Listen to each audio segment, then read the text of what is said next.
Welcome to the deep dive. Today, we're going to be taking a deep dive into the materials that you sent over on Ayurveda and Vedic coaching. Sounds great. It's a fascinating area, especially, I think, for those of us who are interested in modern wellness trends, but looking at them through the lens of ancient wisdom. Yeah. So we're going to explore how these ancient practices are still relevant today, and maybe even get into how you might be able to use some of this knowledge in your own life. Awesome. I'm excited to dive in. Yeah, me too. So you send over some information preparing health coaching and Vedic coaching. And I have to admit, I'm a lot more familiar with what a typical health coach is. Sure. Working with people on maybe weight loss or exercise routines, things like that. Mm. What makes a Vedic coach different? What sets them apart? It's a very different approach altogether. Think of it this way. A health coach might help you set specific, measurable goals, like losing 10 pounds or running a 5K. Right. A Vedic coach takes a broader perspective. They look at your unique constitution, your environment, your life purpose, your dharma to guide you towards a state of holistic well-being. Okay, so it's less about those quick fixes and it's more about finding balance in every aspect of your life. Exactly. And that's where Ayurveda comes in. Okay. Ayurveda is a 5,000-year-old system of holistic medicine from India, and it's the foundation of Vedic coaching. And it really delves into these connections between mind, body, and spirit. Okay, so let's talk about Ayurveda. It seems like Ayurveda is everywhere these days. Yeah. But I have to admit, I'm always a little lost when it comes to all the terminology. Sure. Like the doshas, agni, dados, malas. It can feel a bit overwhelming. Can we break some of that down? What are those things? Absolutely. Let's start with the basics. Ayurveda views health as a state of balance, a vibrant state of equilibrium within and without. So it's not just about being free from disease, but about optimizing your well-being on all levels. And it achieves this through a nuanced understanding of various elements within us, our doshas, agni, dadas, and malas. Let's start with doshas. These are energies that govern various bodily functions. Okay, so if health is all about balance, then how do these doshas play into that? So each person has a unique combination of three primary doshas, and those are Vata, Pitta, and Kapha. Okay. Vata is associated with movement and air, Pitta with fire and transformation, and Kapha with structure and stability. And when these doshas are balanced, you experience health and vitality. When they're out of balance, it can lead to various health issues. So it's kind of like a personalized approach to health based on your individual dosha makeup. Yes, exactly. That's really interesting. How would someone even know what their dominant dosha is? That's where a Vedic coach or an Ayurvedic practitioner can help. They use various techniques like pulse diagnosis and observation to determine your unique prakriti or your natural dosha constitution. And from there, they can recommend specific diet and lifestyle adjustments to help you maintain balance. That makes sense. So it's about like finding a wellness routine that's tailored to your individual needs. Exactly. Now, what about the agni, dadas, and malas? Are those also connected to the doshas? They're all part of this interconnected system. So Agni refers to your digestive fire, which is essential for breaking down food and transforming it into energy and nutrients. Okay, so like a strong digestive system is key to good health. Exactly. And then Dhatus are the tissues that make up your body. Think of them as the building blocks. You need strong Agni to properly process nutrients and create healthy Dhatus. Okay, got it. So agni helps you break down food, which then builds up your tissues. Yeah. And what about the malas? Malas are the waste products of all these processes. Think of them as the toxins that need to be eliminated from the body. Proper elimination of malas is crucial for maintaining balance and preventing disease. That makes sense. It's all about keeping things flowing smoothly, right? Exactly. So now we have the doshas, the agni, the dadas, and the malas. What I find fascinating is that Ayurveda has been around for thousands of years. How is it still relevant today? I mean, the world has changed so much since then. You're right, the world has changed, but human physiology hasn't. The principles of Ayurveda, based on observing the laws of nature and how they interact with our bodies, remain as relevant as ever. Take the concept of svastavrita, for example. Okay, so Svastavrita, what's that? It's the Ayurvedic principle of maintaining health. It's about aligning your lifestyle with natural rhythms. You can practice Svastavrita by incorporating a 15-minute morning routine aligned with your dosha, perhaps some gentle yoga stretches for Vata, a cooling breathing exercise for Pitta, or invigorating self-massage for Kapha. A personalized morning routine based on my dosha. Exactly. I like that. Yeah. It's like a practical way to bring these ancient principles into my daily life. What else does Svastavrita involve? It also emphasizes ahara, which is a personalized diet based on your dosha, and vihara, which encompasses healthy lifestyle choices and routines. Okay, so diet and lifestyle.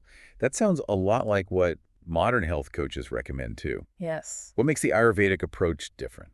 It's the emphasis on understanding your unique constitution and adapting your choices accordingly. For example, ahara isn't just about eating healthy foods. It's about choosing foods that balance your specific dosha. Can you give me an example? Sure, let's say you have a lot of pitta energy. You might be prone to heat, inflammation, and intensity. Ahara, in this case, would suggest favoring cooling foods like cucumbers and cilantro and avoiding spicy or fried foods that could aggravate your pitta. That makes so much sense. It's not one size fits all. It's about finding what works for you. What about Vihara? What kind of lifestyle choices would that include? Vihara includes things like exercise, sleep, and stress management. It also includes the fascinating concept of Ritucharya. Ritucharya. Okay, we're going to have to break that one down for me. Ritucharya means adapting your routines to the seasons. It's about syncing your body with nature's rhythms. For example, during the colder, heavier months of winter when kapha is naturally increased, Ritucharya would recommend eating lighter foods and incorporating more warming spices into your diet. So instead of fighting against the seasons, you're working with them. Exactly. It's Yeah. about recognizing that we're part of this larger interconnected web and living in harmony with nature's cycles. That's really cool. I've definitely noticed how my energy and mood shift with the seasons, but I never thought about adjusting my diet and routine to kind of accommodate those changes. I'm starting to see how Ayurveda goes beyond just treating symptoms. It's about aligning your lifestyle with natural rhythms. But there's still one thing I'm wondering about. How do you actually treat illnesses or imbalances in Ayurveda? How do you go about that? That's a great question. And it leads us to another key Ayurvedic principle, the theory of similar and dissimilar. Okay, I'm intrigued. Tell me more. It's based on the idea that increases and opposites balance. In practical terms, if you have a pitta imbalance, which is associated with heat and inflammation, you wouldn't want to use remedies that are also hot and fiery. You'd use cooling and calming remedies to soothe that excess pitta energy. So you'd fight fire with, well, not fire. So for example, if I tend to be anxious and overthink things, which I think might be a Vata imbalance, what could I do to bring more balance? That's a great example. Since Vata is associated with air and movement, grounding practices like gentle yoga, warm baths, and calming essential oils like lavender could help soothe that excess Vata energy. That makes sense. It's like using the opposite energy to bring things back into balance. Exactly. This is fascinating stuff. We've covered so much ground already. Before we move on, can you just quickly recap? What are the key takeaways? Sure. We started by distinguishing between health coaching and Vedic coaching, where Vedic coaching uses ancient wisdom like Ayurveda to achieve holistic well-being. Then we delved into Ayurveda, defining health as a balance of various elements, including doshas, agni, dadas, and malas. We explored Svastavrita and Ritucharya, highlighting the importance of aligning our lifestyle with natural rhythms and adapting to seasonal changes. We also learned about the theory of similar and dissimilar, where opposite qualities are used to bring balance. That's a great summary. It's incredible how much depth there is to Ayurveda. Join us after. Wait, before we move on, I think it's important to understand the historical and philosophical context of Ayurveda. Oh, okay. You see, it's not just a collection of practices. It's a system of knowledge rooted in ancient wisdom. You're right. I'm curious to learn more about its origins. Where did it all begin? Well, Ayurveda's wisdom is preserved in ancient texts like the Charaka Samhita and the Susruta Samhita. Oh. These texts date back centuries. And the philosophical foundation of Ayurveda lies in Samkhya philosophy. Samkhya. That's a new one? Samkhya, meaning enumeration in Sanskrit, proposes that the universe is composed of 24 elements. Wow. Ayurveda focuses on specific aspects of this, like the 5 senses, the 5 motor organs, and the Panch Mahabhutas. Okay. The 5 elements, earth, wind, fire. Oh, right. Like the classical elements. Exactly. Those 5. So how do they connect to Ayurveda? These elements are the building blocks of everything in the universe, including us. Each element has specific qualities that manifest in our bodies and minds. So like earth is grounding, water is flowing, fire is transformative. Exactly. And these elements combine to form the 3 doshas. Vata is space and air, Pitta is fire and water, and Kapha is water and earth. So it all comes back to the doshas. It does. It's really all interconnected, isn't it? It is. And to understand this interconnectedness even further, we need to talk about gunas, the qualities that permeate everything in the universe. Gunas. Another new term. I'm taking notes like crazy. But don't worry, it'll all start to click into place. Think of gunas as the forces that influence the characteristics of everything around us. There are three primary gunas: sattva, rajas, and tamas. Okay, let's break those down. What do they represent? Imagine sattva as that feeling of calm, clarity, and balance, like after a yoga session or a nature walk. I love that feeling. We all do. Then there's rajas, the energy of action, passion, and movement. Think of it as the driving force behind your ambitions and goals. It can be a powerful force for good, but it can also lead to imbalance if it's not managed properly. So, like, too much rajas might make you a workaholic. Exactly. It's all about finding the balance. And finally, there's tamas, the energy of inertia, darkness, and heaviness. Think of it as that feeling of sluggishness and stagnation. We all experience tamas from time to time, but too much of it can lead to a lack of motivation and a feeling of being stuck. Okay, so we have these three gunas, sattva, rajas, and tamas, that are constantly interacting and influencing everything around us. But how does this relate to, like, my health and well-being? Understanding your dominant guna can help you make choices that support your overall well-being. For example, if you're naturally more rajas, you might benefit from practices that cultivate calmness and focus, like meditation or spending time in nature. So it's like using the knowledge of the gunas to bring more balance into your life. Precisely. It's about recognizing the interplay of these forces and making choices that align with your individual needs. Wow, this is fascinating. It's like a whole new lens for viewing the world. But we're running out of time for this part of the deep dive. Hashtag TTS, the deep dive episode 2025-0118, part 2 of 3. Welcome back. I'm still processing all this information about the doshas, the elements, and the gunas. It's like a whole new framework for understanding health and well-being. It is a different way of looking at things, isn't it? But that's the beauty of Ayurveda. It challenges us to expand our understanding of ourselves and the world around us. One thing that really struck me was the concept of the gunas. It's fascinating to think about how these qualities influence everything around us. Absolutely. And remember, those gunas are also intertwined with the 5 elements. Okay. For example, fire isn't just fire. It can express different gunas depending on how it manifests. Can you give me an example? I'm having trouble picturing that. Sure. Think of a campfire. When it's burning brightly and providing warmth and light, it embodies sattva. But if that same fire spreads out of control and becomes a destructive wildfire, it's expressing rajas.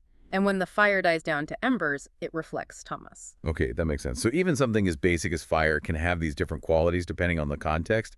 It makes you realize that everything around us is constantly in flux, influenced by these gunas. Right. And understanding this interplay can help us make more conscious choices.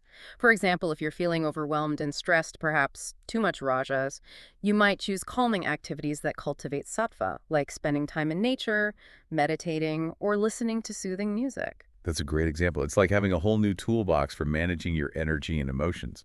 Speaking of ancient wisdom, you mentioned earlier that Ayurveda is rooted in ancient texts, like the Charaka Samhita and the Sasvuta Samhita. What kind of knowledge do these texts contain? They're like encyclopedias of Ayurvedic wisdom. They cover everything from diagnosing imbalances and herbal remedies to lifestyle recommendations and even surgical techniques. They're a testament to the depth and sophistication of this system of healing. It's amazing to think that these texts have been guiding people towards health and well-being for centuries. It makes you wonder what other gems of wisdom they hold. There's so much to explore. And these texts aren't just about physical health. Right. They also address mental, emotional, and spiritual well-being. Remember those Vedic aims of life we talked about earlier? Dharma, Artha, Kama, and Moksha. These concepts are also intertwined with Ayurveda. Right. Dharma is about fulfilling your purpose. Right. Can you remind me what the others are about? Of course. Artha is about achieving prosperity and material well-being in a way that's aligned with your dharma. Kama is about experiencing pleasure and enjoyment in a balanced and harmonious way. Right. And moksha is the ultimate goal of liberation from suffering and the cycle of birth and death. It's like a roadmap for living a meaningful and fulfilling life. But it's hard to imagine achieving these aims in our fast-paced modern world. Can these ancient principles really be applied to our lives today? That's a question a lot of people have.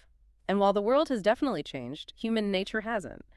We still long for purpose, connection, and well-being. Right. So how do we bridge that gap between ancient wisdom and modern living? How do we make that work? That's where Vedic coaching comes in. A Vedic coach can help you integrate these principles into your modern life. It's about taking the essence of this ancient wisdom and finding ways to apply it in a way that feels relevant and sustainable. It's like having a guide to help you navigate this vast world of knowledge and make it work for you. Can you give me an example of how this might look in practice? Absolutely. Let's say you're struggling with work-life balance and feeling burned out. A Vedic coach might help you examine your dharma, your unique skills and talents, and find ways to align your work with your purpose. They might also guide you towards practices that cultivate sattva, like meditation or spending time in nature, to help you restore balance and reduce stress. It's like taking a holistic approach to problem solving. Considering all aspects of your life, not just the symptoms, I'm really starting to see the appeal of Vedic coaching. And remember, it's not about rigidly following rules. It's about understanding the principles and adapting them to your individual needs. It's about finding what works for you and creating a lifestyle that supports your well-being on all levels. This has given me so much to think about. Before we wrap up, I want to circle back to something you said earlier about Ayurveda being a system of knowledge rooted in observation. Can you elaborate on that? What exactly were these ancient sages observing?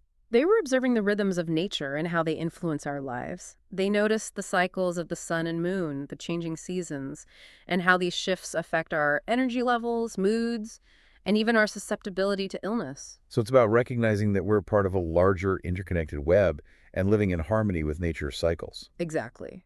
And that awareness can inform so many aspects of our lives. From the foods we choose to eat to the activities we engage in, we can make choices that support our natural rhythms and promote balance. It's like shifting from a mindset of conquering nature to one of collaborating with it. I love that. What else did they observe? What else were they paying attention to? They observed the elements in nature and how they manifest in our bodies and minds. They saw that just like the world around us is composed of earth, water, fire, air, and space, so too are we. And they recognize that these elements have unique qualities that influence our physical and mental characteristics. It's like we're microcosms of the macrocosm. It's all connected. Precisely. And understanding this connection can give us a deeper appreciation for the intricate workings of our bodies and minds. This is blowing my mind. It's like a whole new way of looking at myself and the world around me. But how did they go from observing these natural phenomena to developing a system of medicine? What was the missing link? The missing link was understanding how to apply this knowledge to promote health and well-being. They developed practices and techniques based on these observations, using diet, lifestyle, herbs, and other therapies to balance the elements and restore harmony within the individual. That's incredible. It's like they took the wisdom of nature and turned it into a practical system for healing. Exactly. And that system has been refined and passed down through generations, evolving into the Ayurveda we know today. This has been such an eye-opening conversation. I'm starting to see how Ayurveda goes beyond just treating symptoms. It's about understanding the underlying causes of imbalance and addressing them holistically. But we're running out of time again. Yeah. Join us for the final part of this deep dive where Before we move on, I want to touch upon the 8 branches of Ayurveda. You see, it's not just about internal medicine, though that's what we mostly see in the West. Right. I remember you mentioning that earlier. It's fascinating to think that there's so much more to Ayurveda than what we typically see. Can you give us a brief overview of these 8 branches? What are they? Of course. Besides internal medicine, Kaya Chikitsa, Ayurveda includes surgery, Shalya-tantra, treatment of diseases of the clavicle, Shalakya-tantra, pediatrics, Kamarabrita-tantra, psychiatry, Bhuta Vidya, toxicology, Agata-tantra, rejuvenation therapy, Rasyana-tantra, and aphrodisiacs and virility, Vajjikarana-tantra. Wow, that's a lot to cover. It sounds like Ayurveda is a comprehensive system that addresses every aspect of health and well-being. But I am curious to know more about Kaya Chikitsa, since that's the branch most commonly practiced in the West. What does that involve? What does that look like? Kaya Chikitsa focuses on diagnosing and treating imbalances in the doshas, Agni, Darus, and Malas. It uses a variety of techniques, including herbal remedies, dietary and lifestyle modifications, detoxification therapies, and massage. It sounds like a personalized approach that considers the whole person, not just the symptoms. Exactly. It's about understanding the individual's unique constitution and tailoring the treatment to their specific needs. I can see how that would appeal to people who are looking for a more holistic approach to health and wellness. But what about the other branches? Are they practiced at all in the West? Are those starting to gain popularity? While they're not as common, there's growing interest in some of the other branches, like Rasayana Tantra for rejuvenation and anti-aging, and Bhuta Vidya for mental and emotional well-being. That's really exciting. It sounds like there's so much potential for Ayurveda to address the health challenges we face in the modern world. Absolutely. And as more people become disillusioned with conventional medicine's limitations, they're turning to ancient systems like Ayurveda for answers. Well, we've certainly covered a lot of ground in this deep dive. We've explored the history, philosophy, and principles of Ayurveda, and I feel like I've gained a whole new appreciation for this ancient system of wisdom. It's been a pleasure sharing this journey with you, and I hope our listener is finding this exploration as fascinating as we are. I'm sure they are. But we're running out of time for this part of the deep dive. Join us for the final part, where we'll hashtag TTS the Deep Dive episode 2025-0118, part 3 of 3. Welcome back to our deep dive into Ayurveda and Vedic coaching. I don't know about you, but I'm feeling pretty inspired after exploring all these interconnected concepts, from the doshas and the elements to the gunas and the 8 branches of Ayurveda. It's amazing how much wisdom is packed into this ancient system. Yeah, it really is. It's a true testament to the power of observation and the deep understanding of the human body and its connection to the natural world that these ancient healers developed. Right. And I'm starting to see how these principles can be applied to so many aspects of modern life, but I have to admit I'm still wrapping my head around it all. It is a lot to take in. Yeah. If you had to sum up the essence of Ayurveda in one sentence, what would it be? Ayurveda is about understanding your unique constitution and living in harmony with nature's rhythms to achieve optimal well-being. That's perfect. It really captures the holistic nature of this system. So for our listener who's been on this journey with us, what's the one thing you want them to walk away with today? What's the most important insight they can apply to their own lives? I think the most powerful takeaway is this. Remember that you are a microcosm of the universe. You are made up of the same 5 elements, influenced by the same gunas, and subject to the same natural laws as everything else in existence. It's like we're all walking, talking embodiments of the cosmos. That's such a profound thought. It really makes you feel connected to something larger than yourself. Exactly. And that realization can be incredibly empowering. Knowing that your body is composed of these 5 elements, earth, water, fire, air, and space, how might that change your perspective on health and well-being? What choices would you make differently knowing that you are a part of this grand cosmic dance?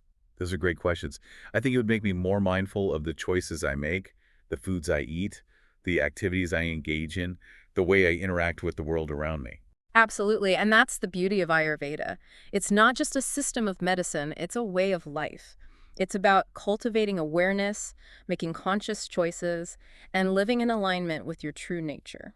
This has been such an enlightening deep dive. I feel like I've gained a whole new appreciation for the wisdom of Ayurveda and the potential of Vedic coaching. It's been a pleasure sharing this exploration with you. And to our listener, I encourage you to continue exploring these concepts. There's a wealth of knowledge out there waiting to be discovered. Thanks for joining us on the deep dive. Until next time, keep seeking, keep learning, and keep diving deeper into the fascinating world around you.